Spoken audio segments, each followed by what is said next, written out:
નમસ્કાર મિત્રો, સ્વાગત છે તમારું અમારી YouTube channel Gujarat jobs and ન્યૂઝમાં.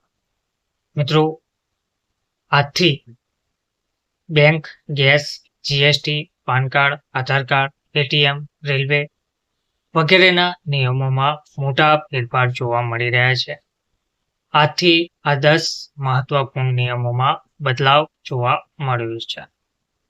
દર મહિનાની 1લી તારીખ કેટલાક નવા નિયમો અને ફેરફારો સાથે આવે છે.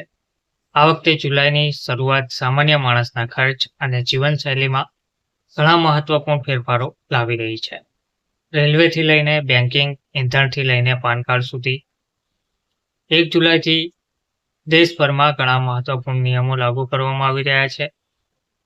તો આજના વિડીયોમાં તે કયા મોટા ફેરફારો છે જે દરેક સામાન્ય અને ખાસ વ્યક્તિને અસર કરશે તે આપણે જોઈએ.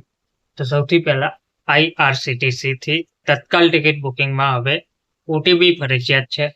જો તમે IRCTC થી તત્કાલ ટિકિટ બુક કરાવી રહ્યા છો તો ફક્ત આઈડી અને પાસવર્ડ કામ કરશે નહીં. હવે બુકિંગ પ્રક્રિયામાં મોબાઈલ OTP ફરજિયાત કરવામાં આવ્યો છે. એટલે કે જ્યાં સુધી તમે OTP દાખલ નહીં કરો ત્યાં સુધી ટિકિટ બુક થશે નહીં. રેલવે ભાડું વધ્યું, હવે મુસાફરી મોંઘી થશે.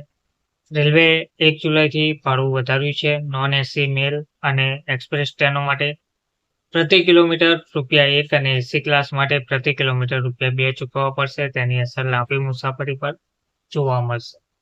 ક્રેડિટ કાર્ડથી ગેમિંગ પર ચાર્જ લાગશે. જો તમે HDFC ક્રેડિટ કાર્ડથી Dream11, MPL જેવા ગેમિંગ પ્લેટફોર્મ પર ₹10,000 થી વધુ ખર્ચ કરો છો તો હવે તેના પર વધારાનો 1% ફી વસૂલવામાં આવશે. આનો અર્થ એ છે કે ઓનલાઈન ગેમિંગ હવે તમારા ખિસ્સા પર થોડો વધુ ભારે પડશે.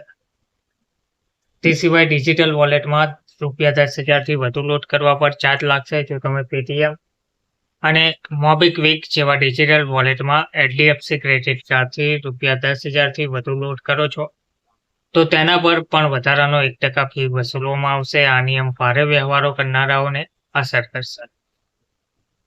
યુટિલિટી બિલ ભરવા પર પણ વધારાનો ચાર્જ લાગશે. હવે જો વીજળી, પાણી અને ગેસ જેવા યુટિલિટી બિલ ₹50,000 થી વધુ હોય તો ચૂકવણી પર વધારાનો 1% ફી વસૂલવામાં આવશે. આ ફેરફારની સીધી અસર મોટા ઘરો અને કોર્પોરેટ વપરાશકર્તાઓ પર પડશે. ઇંધણ ખર્ચ પર વધારાનો ચાર્જ લાગશે. જો તમે 1 મહિનામાં પેટ્રોલ કે ડીઝલ પર ₹15,000 થી વધુ ખર્ચ કરો છો અને HDFC ક્રેડિટ કાર્ડ દ્વારા ચૂકવણી કરો છો તો હવે તમારે તેના પર પણ 1% ફી ચૂકવવી પડશે. ક્રેડિટ કાર્ડ બિલ ચૂકવણી હવે ફક્ત BBPS દ્વારા કરવામાં આવશે. RBI એ હવે BBPS ભારત બિલ ચૂકવણી સિસ્ટમ દ્વારા ક્રેડિટ કાર્ડ બિલ ચૂકવણી ફરજિયાત બનાવી છે. ફોનપે, પેટીએમ, CRED જેવી બધી એપ્લિકેશનો હવે આ પ્લેટફોર્મ સાથે જોડાયેલી હશે. આનાથી વ્યવહારોમાં પારદર્શિતામાં વધારો થશે. એટીએમ ઉપાડ પર ICICI બેંકનો નવો ચાર્જ. ICICI બેંકના ગ્રાહકો માટે એક નવો નિયમ લાગુ કરવામાં આવી રહ્યો છે. જો તમે બીજી બેંકના એટીએમમાંથી મહિનામાં 3 વખતથી વધુ પૈસા ઉપાડો છો તો તમારે દર વખતે ₹23 ટ્રાન્ઝેક્શન ફી ચૂકવવી પડશે. બિન નાણાકીય વ્યવહારો પર ₹8.5નો ચાર્જ નક્કી કરવામાં આવ્યો છે. પાન કાર્ડ બનાવવા માટે આધાર ફરજિયાત. હવે તમને આધાર કાર્ડ હોય તો જ નવું પાન કાર્ડ મળશે. આધાર નંબર વિના પાન ફાળવવામાં આવશે નહીં. આનાથી ડુપ્લિકેટ અને નકલી પાનની શક્યતાઓ ઓછી થશે. દિલ્હી NCRમાં જૂના વાહનો માટે ઇંધણ નહીં. દિલ્હી NCR પ્રદેશમાં 10 વર્ષ જૂના ડીઝલ અને 15 વર્ષ જૂના પેટ્રોલ વાહનોને હવે પેટ્રોલ પંપ પરથી ઇંધણ મળશે નહીં. પ્રદૂષણ નિયંત્રણના હેતુથી આ પગલું લેવામાં આવી રહ્યું છે. GST રિટર્નમાં ફેરફાર. હવે GST રિટર્નમાં વિલંબ અથવા ભૂલ માટે નોટિસ અને દંડ નક્કી કરવામાં આવ્યો છે. વેપારીઓએ હવે પહેલા કરતાં વધુ સાવધ રહેવાની જરૂર પડશે.